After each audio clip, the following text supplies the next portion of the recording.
May everything in creation become a catalyst for your self-understanding. Let the sacred whispers carried on the wind invite you to release what is not necessary. Let the breezes help your wings to ascend, the sparrows to remember your flock.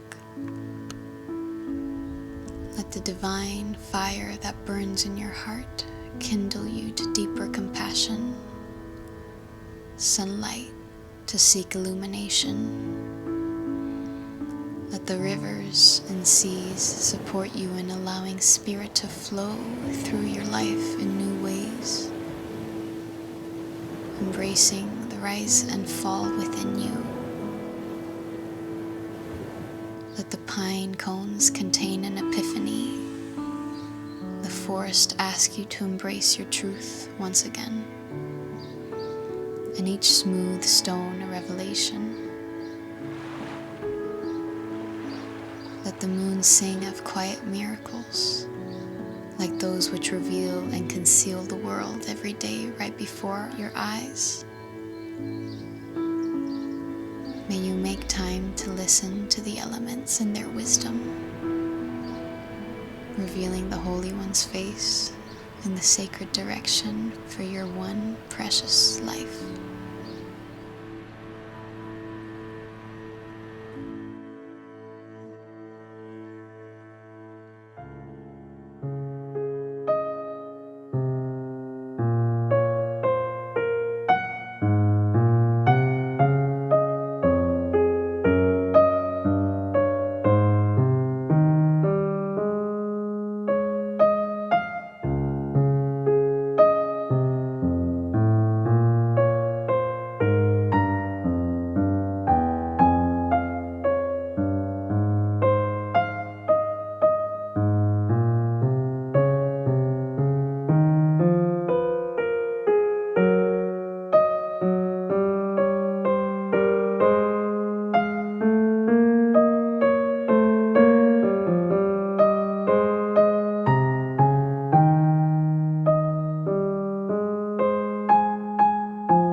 You want 12 points and 10's fine. And guaranteed outcomes. Yes. 10 would do? Okay. Certitude sells, brother. That's my game. Certitude part. Palmer's my name, that's my game.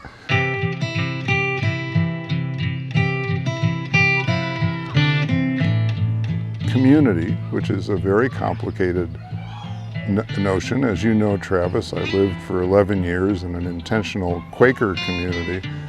And I'll say a few things about the Quaker concept of community and the lived experience of Quaker community, from which I learned a lot.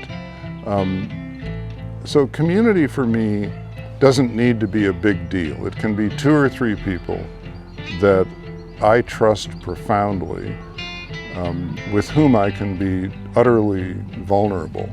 And I have such people in my life. I'm very lucky to have that.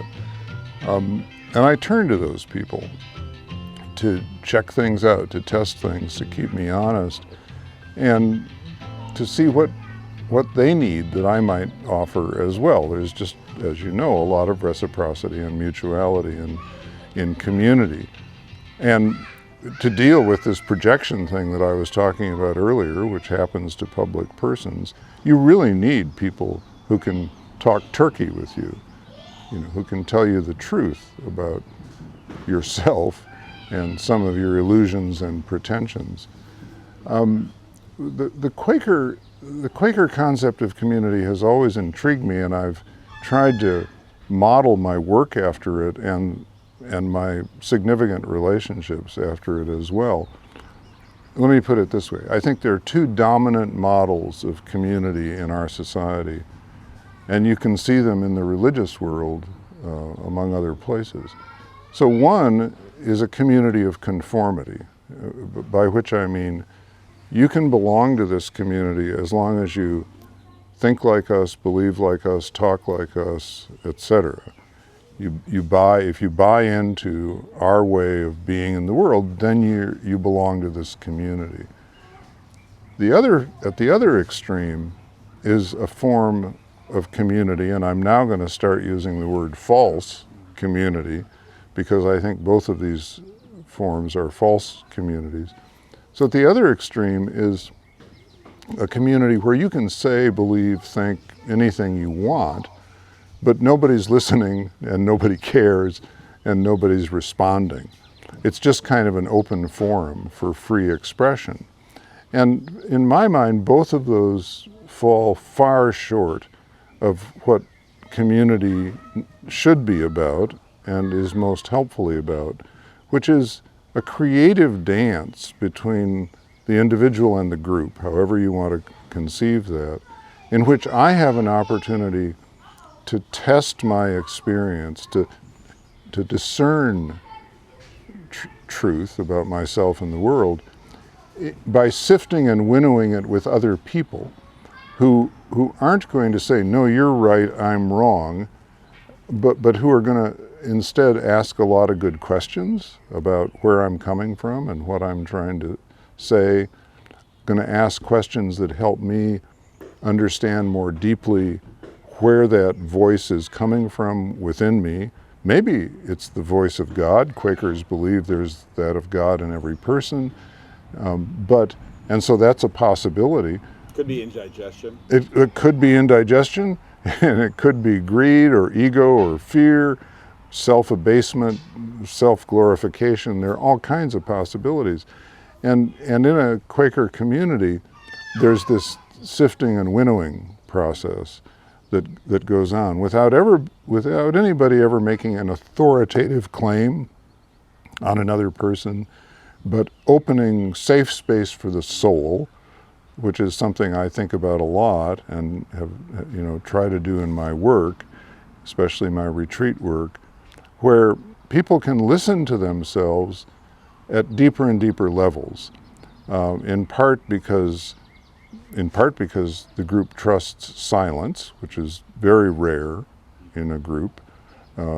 Psychologists have demonstrated that most groups can hold silence for about 15 seconds before someone has to break it, because in our culture, the silence is a sign that something's gone terribly wrong.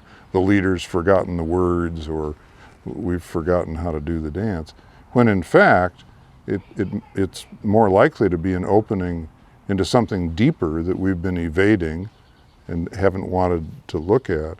So Quakers trust the silence as part of discernment, and then they partly that way they create safe space for the soul, where the soul expresses itself, makes a claim on one's life, and people ask honest, open questions to help you have a deepening conversation with that voice to find out more about where it's coming from. In my experience, that form of community is much more likely to provide genuine guidance for people that's based on inner truth, but it's a dance between the inner and the outer. It's a dance between my experience and the experience of other people as they ask me these questions that, to quote the theologian Nell Morton, help to hear me into speech, deeper and deeper speech. I love that idea that we can hear each other into deeper and deeper speech. And I come out of those kinds of gatherings with, not with final answers. I basically don't believe in final answers. I believe what Rilke said, there are certain questions that are too important to be answered. You have to live the questions, and maybe someday down the road you're surprised to find that you've lived your way into an answer, but the answer couldn't be written down in a book. It's a lived answer. So that form of community helps me keep the question alive, helps me stay on the journey of living into it and exploring it. So I have community in my life of that sort, and I really am not sure what I'd do without it. How do you get stuff done with all this dancing?